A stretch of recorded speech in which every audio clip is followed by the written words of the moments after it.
नमस्ते बच्चों, स्वागत है आप लोग का हमारे YouTube चैनल में। तो आज के इस वीडियो में हम लोग स्टडी करने वाले हैं इंग्लिश का लेसन न्यूज़ एनालिसिस। तो ये जो आपका लेसन है ना, ये हिंदी मीडियम और मराठी मीडियम के बच्चों के लिए भी है, क्योंकि आपकी भी टेक्स्ट बुक में ये लेसन दिया गया है, बस लेसन नंबर चेंज कर दिया गया। जैसे ये जो बुक मैंने ओपन करके रखी है, ये तो इंग्लिश मीडियम की बुक है, इंग्लिश बाल भारती की है। इसमें आपका लेसन है 3.5, लेकिन जब आप अपनी टेक्स्ट बुक खोलेंगे माई इंग्लिश बुक, उसमें इसका नंबर क्या है 3.3। ठीक है, इसका कंटेंट तो सेम है, यानी इसके अंदर का जो मटेरियल है वो सब कुछ सेम है, बस यहाँ पे नंबर चेंज कर दिया गया है। उसमें है 3.3, इसमें है 3.5। ओके, तो कहने का मतलब क्या है कि आप सभी लोग इस वीडियो को देख सकते हो। ओके, तो चलो स्टार्ट करते हैं। तो सबसे पहले तो हम ये जानेंगे ये न्यूज़ एनालिसिस का मतलब क्या होता है। तो न्यूज़ मतलब क्या होता है बच्चों? न्यूज़ मतलब आप सभी को पता होगा, है ना, क्या होता है? समाचार, है ना, कोई खबर आती है हम उसको क्या कहते हैं? न्यूज़। अब ये एनालिसिस का मतलब क्या होता है? एनालिसिस मतलब क्या, इसको अगर शुद्ध हिंदी में कहा जाए तो क्या कहते हैं? विश्लेषण। यानी देखो, कोई चीज़ है तो उसके ऊपर पूरा स्टडी करना, रिसर्च करना, ठीक है, तो वो कितना सही है, कितना गलत है, अच्छा है, बुरा है, तो उसको हम क्या कहते हैं बच्चों? एनालिसिस। ओके, समझ में आया आपको? तो चलिए अभी बिना कुछ देरी किए हम इस लेसन को पढ़ना स्टार्ट करते हैं। तो यहाँ पर देखिएगा एक न्यूज़ दिया गया है। ये क्या है? एक न्यूज़ है। जैसे न्यूज़पेपर में आप लोग न्यूज़ देखते होंगे, क्या रहता है वहाँ पे? सबसे पहले तो हेडिंग रहता है और फिर बाद में उसके अंदर का कंटेंट रहता है, राइट। मतलब ऊपर एक बड़ा सा हेडिंग रहेगा, फिर छोटे छोटे अक्षरों में वो पूरा न्यूज़ एकदम विस्तार से लिखा हुआ होता है, राइट। तो यहाँ पर भी सेम कुछ उसी तरीके से न्यूज़ लिखा गया है। देखो, सबसे पहले ये हेडिंग है, तो हेडिंग क्या है? Close shoes not allowed in examination halls. अभी इसका मीनिंग क्या हुआ? Closed shoes not allowed in examination hall. अभी इससे हमको समझ में आ रहा है एग्जामिनेशन हॉल मतलब कोई तो एक एग्ज़ाम होने वाला है। एग्जामिनेशन हॉल मतलब क्या होता है? जिस हॉल में एग्ज़ाम को कंडक्ट किया जाता है, मतलब जिस हॉल में बैठ करके बच्चे एग्ज़ाम देते हैं उसको हम क्या कहते हैं? एग्जामिनेशन हॉल कहते हैं। ठीक है, तो ये जो आपका न्यूज़ है ये किससे रिलेटेड है? जब हमने हेडिंग पढ़ा तो हमको समझ में आया कि ये जो न्यूज़ है ये किससे रिलेटेड है, तो ये किसी न किसी एग्ज़ाम से रिलेटेड है, राइट। मतलब कहीं ना कहीं ये बच्चों से रिलेटेड है, जो बच्चे एग्ज़ाम देने वाले हैं उनसे रिलेटेड है, राइट। तो जब हम इसका हेडिंग पढ़ते हैं, इसमें लिखा है क्लोज शूज, यानी जो जूते हैं, क्लोज शूज मतलब क्या होते हैं? जो बंद जूते होते हैं वो एग्जामिनेशन हॉल में अलाउड नहीं है। मतलब आप जूते पहन करके एग्जामिनेशन हॉल में नहीं जा सकते, ठीक है, ये इसका मीनिंग हुआ। तो जब हमने हेडिंग पढ़ा तो हमारे मन में आया ना कि कौन सा एग्ज़ाम होने वाला है जिसमें जूते अलाउड नहीं है। देखो, जब हमने हेडिंग पढ़ा तो हमको ये न्यूज़ भी पढ़ने का मन किया। तो ऐसे ही ये जो न्यूज़ वगैरह होते हैं ना, उनके हेडिंग्स ऐसे ही कैसे बनाए जाते हैं? मतलब ऐसे हेडिंग उसको दिए जाते हैं जिससे आपका ध्यान उनकी तरफ क्या हो? आकर्षित हो और आप उनको पढ़ने के लिए जाओ, ठीक है। तो अभी हमारे मन में भी आया, अरे ये कैसा एग्ज़ाम है जहाँ पे शूज़ अलाउड नहीं है। चलो देखते हैं, इस न्यूज़ को पढ़ते हैं और फिर समझते हैं पूरा डिटेल में। बेंगलुरु, यहाँ पे देखो जगह का नाम भी लिखा हुआ है। जैसे जगह का नाम लिखा रहता है ना, आप कभी न्यूज़पेपर उठा करके देखिएगा, वहाँ पे नाम भी लिखा रहता है जगह का, ठीक है। तो वैसे यहाँ पे बेंगलुरु लिखा गया है। बेंगलुरु एक प्लेस का नाम है। ओके, आगे देखते हैं। Shivam Institute of Innovative technology Bengaluru has recently issued a list of dos and don'ts for candidates taking the entrance test to prestigious institute this year. तो इसको आप समझिएगा, एक शिवम इंस्टीट्यूट है इनोवेटिव टेक्नोलॉजी बेंगलुरु, जिसने क्या इशूड किया है? एक लिस्ट इशूड किया है डूज एंड डोंट्स का। यानी जो भी कैंडिडेट्स मतलब क्या होता है? जैसे समझिए हम एग्ज़ाम देने जा रहे हैं तो हम क्या हो गए? कैंडिडेट्स। ओके, हम क्या करने जा रहे हैं? एग्ज़ाम देने जा रहे हैं, ठीक है। तो जो भी बच्चे एग्ज़ाम देने वाले हैं, शिवम इंस्टीट्यूट जो एग्ज़ाम कंडक्ट कर रहा है उसके प्रेस्टिजियस इंस्टीट्यूट में एडमिशन के लिए, जैसे देखो कोई, अभी तो आप छोटे हो तो आपको एंट्रेंस एग्ज़ाम नहीं देना पड़ता है, राइट। लेकिन जब आप बड़े कोई डिग्री करने जाते हो, मतलब कोई एक कोर्स करने जाते हो, ठीक है, तो आपको क्या करना पड़ता है? एक एंट्रेंस एग्ज़ाम देना पड़ता है। मतलब वो क्या होता है? देखो, अगर आप उस एग्ज़ाम में पास हुए तभी आपको एडमिशन मिलेगा, नहीं तो नहीं मिलेगा, ठीक है। तो ऐसा ही एक एग्ज़ाम कंडक्ट होने वाला है, एंट्रेंस एग्ज़ाम, ठीक है। तो उसके लिए मतलब वो जो एग्ज़ाम होने वाला है, तो एग्ज़ाम के लिए बच्चों को क्या करना चाहिए और क्या ना करना चाहिए, इसकी लिस्ट इन्होंने जारी की है। किसने की है? तो Shivam Institute of Innovative technology Bengaluru ने। समझ में आया आपको इसका मतलब क्या? अच्छा, डूज एंड डोंट्स का मतलब क्या होता है? डूज मतलब जो आपको करने हैं और डोंट्स मतलब जो आपको नहीं करने हैं, ठीक है। तो इन्होंने क्या क्या बताया है अपनी लिस्ट में, सुनिएगा। The candidates will not be allowed to enter the examination hall wearing closed shoes, boots, even socks। अभी इन्होंने क्या बोला है, इस इंस्टीट्यूट ने क्या बोला है बच्चों को कि जो भी बच्चे एग्ज़ाम देने के लिए आएंगे, अगर वो बूट्स या फिर क्लोज शूज़, इवन सॉक्स भी अगर पहन करके आते हैं तो उनको एग्जामिनेशन हॉल में एंट्री नहीं दी जाएगी। मतलब अगर आपको एग्जामिनेशन हॉल में जाना है तो आपको बूट्स नहीं पहनने हैं, क्लोज शूज़ नहीं पहनने हैं, इवन सॉक्स भी नहीं पहनना है। अच्छा, ऐसा क्यों बोला गया होगा? क्यों? क्योंकि कभी कभी क्या होता है ना, बच्चे बड़े होशियार होते हैं, वो क्या करते हैं, वो जो उनका सॉक्स होता है उसके अंदर चिप्स ले करके जाते हैं, ठीक है। इसीलिए इन्होंने ये सारे रिस्ट्रिक्शंस लगाए होंगे, ओके। और भी क्या क्या बोला जा रहा है, सुनिएगा। Other items which will not be allowed inside include mobile phones, microphones, earplugs, calculators and other electronic gadgets, pouches, printed or blank papers and even pens. The pens will be provided in the hall by the invigilators। सुनिएगा अभी ध्यान से।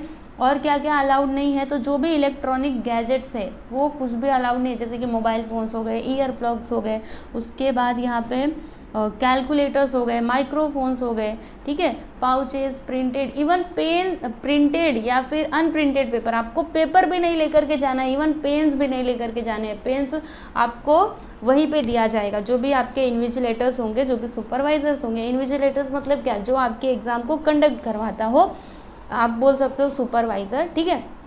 तो वो आपको क्या करेंगे? Pen देंगे। यानी अगर आपको ये एंट्रेंस एग्ज़ाम देने के लिए जाना है तो आपको बूट्स वगैरह नहीं पहन करके जाने हैं और कोई भी इलेक्ट्रॉनिक गैजेट आपको अपने साथ नहीं रखना है, कोई भी पेपर नहीं लेकर के जाना है प्रिंटेड या फिर ब्लैंक, और आपको पेन्स भी नहीं लेकर के जाने हैं। सब कुछ यहाँ पर दिया जाएगा, ओके। समझ में आया आपको? तो ये था न्यूज़, किन के लिए था? बच्चों के लिए था जो अभी एग्ज़ाम देने वाले हैं, ठीक है। तो यहाँ पे ये जो न्यूज़ था इसको हमने स्टडी कर लिया है। आई होप कि आपको समझ आया होगा।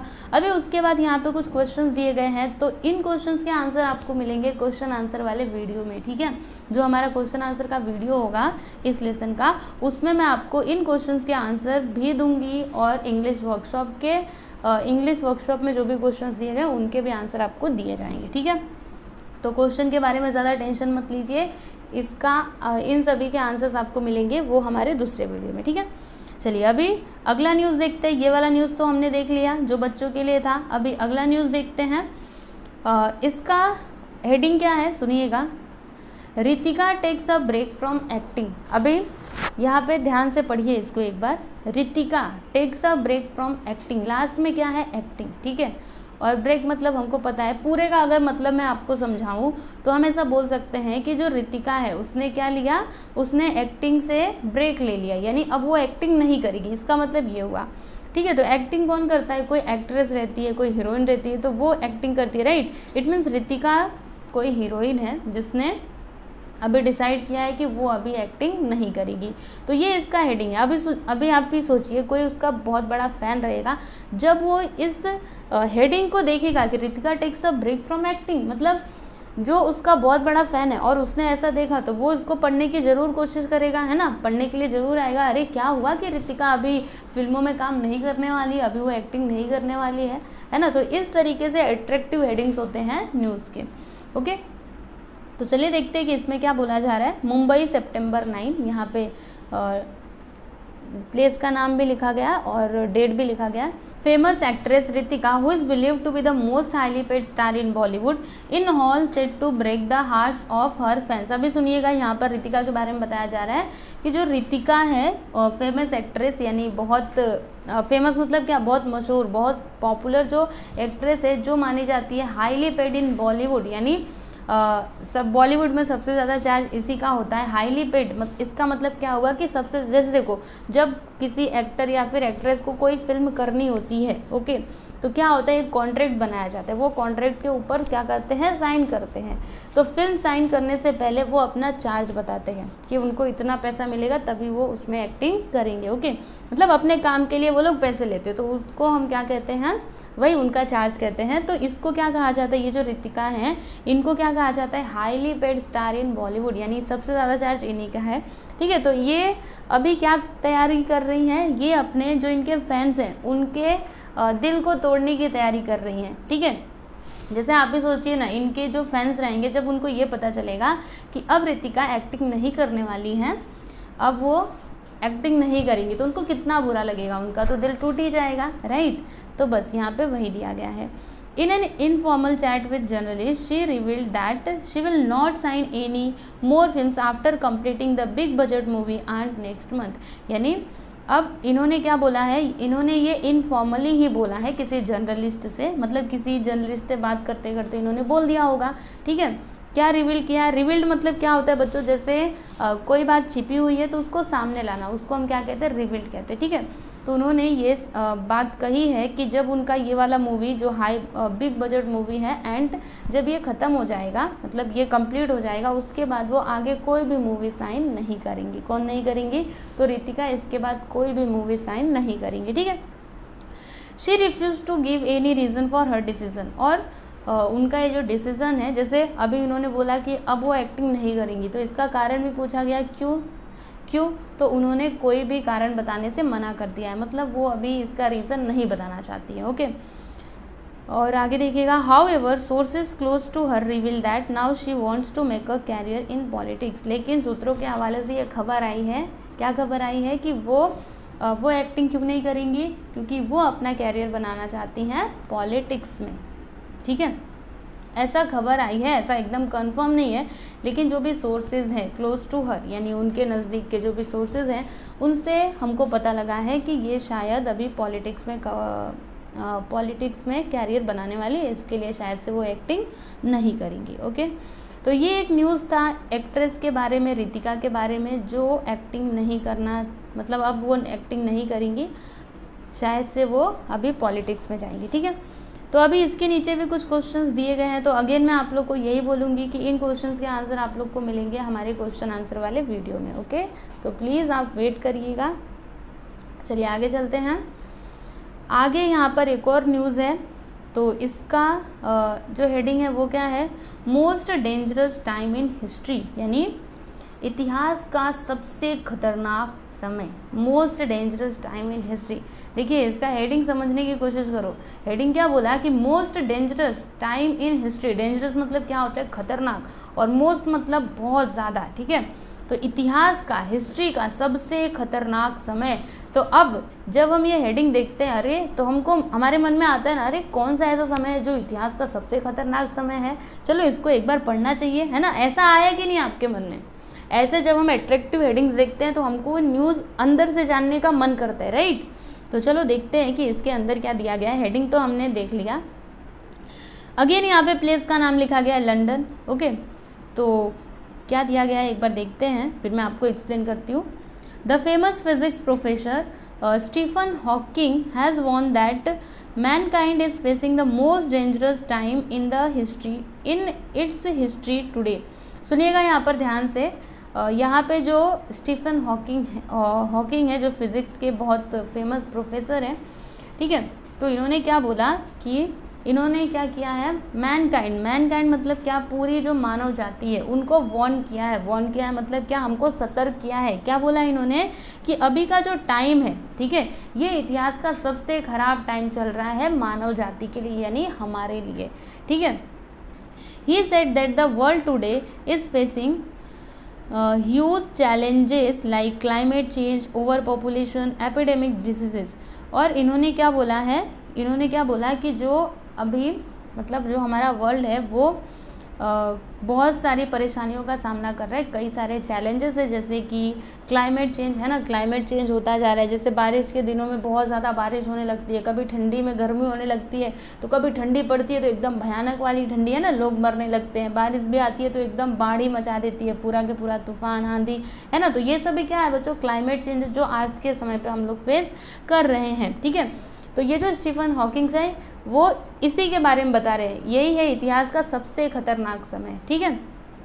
फिर ओवर पॉपुलेशन, अभी आज के टाइम पे पॉपुलेशन भी कितना बढ़ गया है ना, तो ये भी एक परेशानी ही है, एक समस्या ही है। उसके बाद एपिडेमिक डिजीजेस, एपिडेमिक डिजीजेस मतलब क्या होता है, संक्रामक रोग, यानी जो बीमारियाँ, जैसे कि अभी कोरोना की मैं बात करूँ तो ये भी क्या है, एक एपिडेमिक डिसीज ही है ना, जो ऐसे करके फैल रहा है। ओके, तो ऐसे ही जो रोग हैं, जो बीमारियां हैं वो फैलती जा रही हैं, ठीक है। तो ये सभी चैलेंजेस हैं हमारे सामने। ओके, अगर हम इनका सामना नहीं कर पाए तब तो समझो कि हम ख़त्म हो जाएंगे, है ना, इसलिए हमको कुछ ना कुछ तो करना ही पड़ेगा। ओके, आगे देखिएगा, we have the technology to destroy the planet on which we live and have not yet developed the ability to escape it. अभी ये आगे क्या कहते हैं, सुनिएगा, हमारे पास टेक्नोलॉजी है, देखो जैसे हम जिस प्लैनेट पर रह रहे हैं इसको कम्प्लीटली डिस्ट्रॉय करने की हमारे पास टेक्नोलॉजी है, यानी पूरा इसको ख़त्म करने की, नष्ट करने की हमारे पास टेक्नोलॉजी है, लेकिन इससे बचने का कोई उपाय नहीं है। मतलब इसको दोबारा से, जैसे देखो हम इसको पूरा नष्ट तो कर सकते हैं लेकिन दोबारा से इसको बना नहीं सकते, इसके लिए हमारे पास कोई टेक्नोलॉजी नहीं है। इसीलिए आज के समय में जो हो रहा है इसे हमें कहीं ना कहीं क्या करना पड़ेगा, रोकना पड़ेगा, ठीक है। ये सारी चीज़ें, इतनी क्लाइमेट चेंज, फिर ओवर पॉपुलेशन, उसके बाद से ये एपिडेमिक डिजीजेस, ये सारी चीज़ें हो क्यों रही है, हमारी वजह से है ना। हम सबसे पहली बात तो हम क्या करते हैं, अंधाधुंध पेड़ों की कटाई करते जा रहे हैं, इसकी वजह से क्या हो रहा है, कहीं पे ज़्यादा बारिश होती है तो कहीं पे बारिश होती ही नहीं है। ओके, तो ये सभी हमारी ही वजह से हो रहा है। हम नदियों नालों को क्या करते जा रहे हैं, गंदा करते जा रहे हैं ना, जो नदियाँ हैं उसमें कारखानों का गंदा पानी बहा दिया जाता है। तो बताइए प्रकृति कितना सहेगी, है ना, वो अपना बदला तो लेगी ही। तो ये सारी परेशानियाँ किसकी वजह से हो रही है, हमारी वजह से हो रही है। तो अगर हम यहाँ पे भी नहीं संभले तो आगे जो इन फ्यूचर बहुत ही भयानक स्थिति आ जाएगी, ठीक है। तो इसी से हमको ये सतर्क कर रहे हैं कि अभी हमें सावधान हो जाना चाहिए, ठीक है, हमें प्रकृति को नुकसान नहीं पहुंचाना चाहिए। तो यहाँ पे उन्होंने क्या बोला, हमारे पास टेक्नोलॉजी है इस प्लैनेट को डिस्ट्रॉय करने की, मतलब आज के समय में हम जैसा काम कर रहे हैं अगर ऐसे ही चलता रहा तो ये प्लैनेट तो एक दिन ख़त्म हो जाएगा, लेकिन दोबारा से बनाने का हमारे पास कोई टेक्नोलॉजी है क्या, नहीं है ना। फिर आगे कहते हैं कि Perhaps in a few hundred years from now, we will have built colonies amid the stars, but right now we have only one planet and we need to work together to protect it. अभी इन्होंने यहाँ पे क्या बोला कि हो सकता है कि आज से मतलब कुछ 100 सालों के बाद हो सकता है कि हम लोग क्या करें, आसमान में जा कर के स्टार्स के ऊपर अपनी कॉलोनीज़ बनाए, घर बनाए, वहाँ पे रहे, लेकिन अभी तो फिलहाल में हमारे पास एक ही प्लैनेट है ना, दैट इज़ अर्थ, है ना। तो इसे हमें क्या करना चाहिए, हम सभी को मिलजुल करके इसको सेव करने की, इसको बचाने का कोशिश करनी चाहिए, ठीक है। Hawking wrote recently in the Guardian newspaper, और हॉकिंग ने ये लिखा था गार्जियन न्यूज़पेपर में बहुत ही जल्द, ये मतलब बहुत ही रिसेंटली, ये ज़्यादा समय की बात नहीं है, रिसेंटली ही इन्होंने ये लिखा था। ओके, तो कुल मिला जुला करके आप ये समझिए कि हॉकिंग्स हमसे क्या कहना चाहते हैं कि हमें क्या करना चाहिए, हमें प्रकृति की रक्षा करनी चाहिए, क्योंकि अगर ऐसे ही चलता रहा, हम पेड़ों की कटाई करते रहे, प्रदूषण फैलाते रहे, फिर तो आगे और भयानक स्थिति आ सकती है। ओके, तो ये भी एक न्यूज़ था, है ना, जिसको हमने पढ़ा। अगेन यहाँ पे क्वेश्चंस दिए गए हैं, तो इनके आंसर्स हम लोग आगे आने वाले वीडियो में देखेंगे, ठीक है। चलिए अभी आगे बढ़ते हैं। एक और यहाँ पे न्यूज़ दिया गया है। अब इस न्यूज़ का हेडिंग क्या है, ये तो क्वेश्चन मार्क से एंड हो रहा है, चलो पढ़ते हैं एक बार। तो क्या बोला गया यहाँ पे, quick cure for all elements. अब इसका मतलब क्या हुआ, तो एलिमेंट्स मतलब क्या बच्चों, बीमारियाँ, ठीक है। क्विक मतलब क्या, जल्दी, चुटकियों में। क्योर मतलब क्या, इलाज। और मतलब क्या, ऑल मतलब क्या, सब। ओके, तो इसका मतलब क्या होगा, quick cure for all elements, यानी सभी बीमारियों का एकदम जल्दी से इलाज, ठीक है, सभी बीमारियों का जल्दी से इलाज। तो ये इसका हेडिंग है। अभी आप ही सोचिए, ये हेडिंग जब हमने पढ़ा, यहाँ पे क्या बोला गया कि सभी बीमारियों का एकदम जल्दी से इलाज, ठीक है। तो हम ये पढ़ रहे हैं, जब भी आपको कान में ये सुनाई दे, ठीक है, आप ये न्यूज़पेपर उठा करके पढ़ रहे हैं, समझिएगा आप न्यूज़पेपर पढ़ रहे हैं और वहाँ पे आपने ये हेडिंग देख लिया कि quick cure for all elements, तो आपको ये न्यूज़ पढ़ने का मन करेगा ना, अरे ऐसी कौन सी जड़ी बूटी आ गई, ऐसी कौन सी दवाई आ गई जो सभी बीमारियों का इलाज कर देता है, और वो भी एकदम तुरंत, है ना। समझ में आया आपको। तो ये एक हेडिंग है। अभी देखिए इसके अंदर क्या दिया गया है, चलिए देखते हैं। स्टाफ रिपोर्टर ने ये लिखा है कवाठे, ठीक है, कवठे, क्या नाम है, कवठे एक प्लेस का नाम है ये। तो इसमें क्या बोला जा रहा है, चलो देखते हैं। Hundreds of people flock every hour to Railwadi a tiny settlement near Ambe Gaon. अभी समझिएगा इसको। फ्लॉक मतलब क्या होता है बच्चों, फ्लॉक मतलब जैसे कोई समूह होता है ना, समूह मतलब जैसे कोई ग्रुप, ओके। फ्लॉक मतलब आप बोल सकते हो ग्रुप, लोगों का ग्रुप, ओके।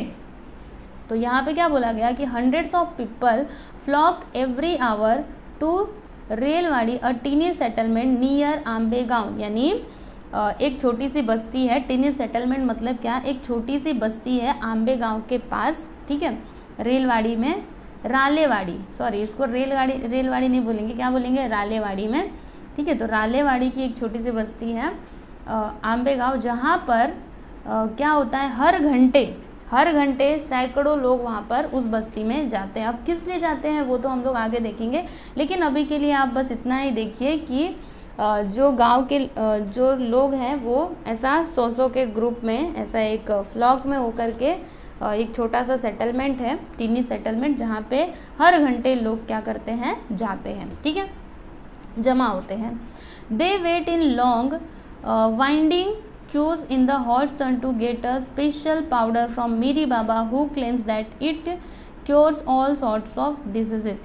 और सुनिएगा, ये लोग क्या करते हैं, ये लोग ना ऐसे एकदम धूप रहती है, उसी में वो लोग एक लाइन में खड़े रहते हैं। अब किस लिए खड़े रहते हैं, यहाँ पे देखिए आगे दिया गया है, वो एक स्पेशल पाउडर देते हैं, कोई मीरी बाबा है जो एक स्पेशल पाउडर देते हैं, उसके लिए ये लोग खड़े रहते हैं, ठीक है। जिनका दावा क्या है, हु क्लेम्स दैट, वो क्या दावा करते हैं कि ये जो पाउडर है ये सभी बीमारियों का इलाज है, यानी आपको कोई भी बीमारी हुई हो, ठीक है, अगर आप ये पाउडर खा लोगे तो आप ठीक हो जाओगे, ऐसा इनका कहना है। इसकी वजह से लोग उसी पाउडर को पाने के लिए लंबी लंबी कतारों में धूप में खड़े रहते हैं, खाली उस पाउडर के लिए, ओके। आगे देखिएगा, according to him he has developed this powder from a special herb in the Himalayas. और अकॉर्डिंग टू हिम यानी उनके अनुसार, उनका कहना है कि उन्होंने ये पाउडर कैसे बनाया है, तो एक स्पेशल जड़ी बूटी से बनाया है जो हिमालयस में मिलती है। जो हिमालय है ना, जहाँ से हनुमान जी लेकर के आए थे संजीवनी बूटी लक्ष्मण जी को बचाने के लिए, ठीक है, तो वो हिमालय में कोई एक जड़ी बूटी है जहाँ से इन्होंने वो जड़ी बूटी लाई है, वो हर्ब लाए। हर्ब मतलब क्या होता है बच्चों, जड़ी बूटी, ठीक है। तो वो जड़ी बूटी से इन्होंने ये पाउडर तैयार किया है जो सभी बीमारियों का इलाज करता है। Unwilling to give the exact name and source of the herb, he only says that it was revealed to him. देखो उन्होंने क्या बोला, मतलब वो जो मीरी बाबा है, जैसे इनसे समझिए किसी ने पूछा कि ये जो दवाई है इसका नाम तो बता दीजिए, कहाँ पर मिलती है वह तो बता दीजिए, है ना। जब लोगों ने, मतलब किसी ने ऐसा पूछा होगा तो वो क्या कहते हैं, वो नहीं बताते हैं, ठीक है, एग्जैक्ट नेम भी उसका नहीं बताते हैं और कहाँ पे वो है वो भी ये नहीं बताते हैं। वो बस इतना ही कहते हैं कि it was revealed to him, यानी उनको ही बस ये ज्ञान है, ऐसा वो कहते हैं, ठीक है, बस वो उनको ही पता है और वो उसका एग्जैक्ट नेम और एग्जैक्ट लोकेशन तो बताते ही नहीं है। समझ में आया आपको, मतलब क्या, ये क्या कहना चाहते हैं कि बस उन्हीं के पास वो ज्ञान है जिससे वो जड़ी बूटी ला सकते हैं, पाउडर बना सकते हैं, और उसके बाद मतलब वो उसका एग्जैक्ट नेम और एग्जैक्ट लोकेशन नहीं बताते, ओके। चलिए आगे देखते हैं। He offers it at ₹25 a packet, और एक पैकेट का वो कितना रुपया लेते हैं, 25 रुपये लेते हैं, यानी बस 25 रुपये में ही वो उस पुड़िया को देते हैं। Each packet is specially blessed by him, और हर एक पैकेट उनके आशीर्वाद से भरा हुआ है, ऐसा समझिए, ठीक है, मतलब हर एक पैकेट में उनका आशीर्वाद होता है। ब्लेस्ड मतलब क्या, आशीर्वाद, okay. Some of his followers claim that they have seen him curing thousands of people with his powder, और जो उनके फॉलोअर्स है यानी जो उनके अनुयायी हैं वो क्या कहते हैं कि उन्होंने कई लोगों को इस पुड़िया से, इस पाउडर से ठीक होते हुए देखा है। ठीक है। However doctor Karnik of Ambegaon civil hospital says that the number of patients in their hospital has in fact increase in the last few weeks. लेकिन इसके उलट मतलब ये जो फॉलोअर्स है वो तो कहते हैं कि बहुत लोग इनकी दवाई से ठीक हो चुके हैं, लेकिन इसके उल्टा, इसके अपोजिट जो डॉक्टर कर्णिक है वो क्या कहते हैं, आंबेगांव के जो डॉक्टर कर्णिक है वो कहते हैं कि ये जो सिविल मतलब जो हॉस्पिटल है इसमें कुछ वीक में क्या हुआ है कि जो नंबर ऑफ पेशेंट्स हैं उनकी संख्या जो है वो क्या हुई है, इंक्रीज़ हुई है, मतलब ज़्यादा पेशेंट्स अभी आने लगे हैं हॉस्पिटल में। ओके, तो ऐसा इनका कहना है। इनका क्या दावा है कि बहुत सारे लोग ठीक हो रहे हैं ये पाउडर की वजह से, लेकिन डॉक्टर इसके अपोजिट बात कर रहे हैं कि अभी जो नंबर ऑफ पेशेंट्स है वो हमारे हॉस्पिटल में इंक्रीज़ हुए हैं कुछ वीक्स में। ओके, तो ये था बच्चों एक और न्यूज़। बस यहाँ पे 4 न्यूज़ ही दिए गए थे। अगेन यहाँ पे कुछ क्वेश्चंस हैं तो इनके आंसर्स आपको नेक्स्ट वीडियो में मिलेंगे। हमारा क्वेश्चन आंसर का जो वीडियो रहेगा उसमें, और ये जो इंग्लिश वर्कशॉप है इसके भी वीडियोस आपको, मतलब इसके भी यहाँ पे भी जो भी क्वेश्चंस दिए गए उनके आंसर आपको नेक्स्ट वीडियो में ही मिलेंगे। ओके, और उसका लिंक मैं आपको डिस्क्रिप्शन में भी दे दूँगी, आपको कहीं पर ढूंढने की ज़रूरत नहीं है। डिस्क्रिप्शन में जाइएगा, उस लिंक पर क्लिक करिएगा जिससे आपको वो वीडियो मिल जाएगा। ठीक है, तो चलिए अभी हम लोग अगले वीडियो में मिलते हैं। आई होप कि आपको ये जो हमारा आज का लेक्चर था समझ आया होगा। कुछ भी प्रॉब्लम है तो आप प्लीज़ मुझे कमेंट करके ज़रूर बताइएगा, और आप मेरे टेलीग्राम चैनल को भी ज्वाइन कर सकते हैं। क्यों ज्वाइन करना है, क्योंकि आप वहाँ पर मुझसे डायरेक्टली कोई भी डाउट पूछ सकते हो, और जो PDF फाइल्स होती है ना क्वेश्चन आंसर की, वो भी आप वहाँ से ले सकते हो। ठीक है, चलो अभी नेक्स्ट वीडियो में मिलते हैं। धन्यवाद।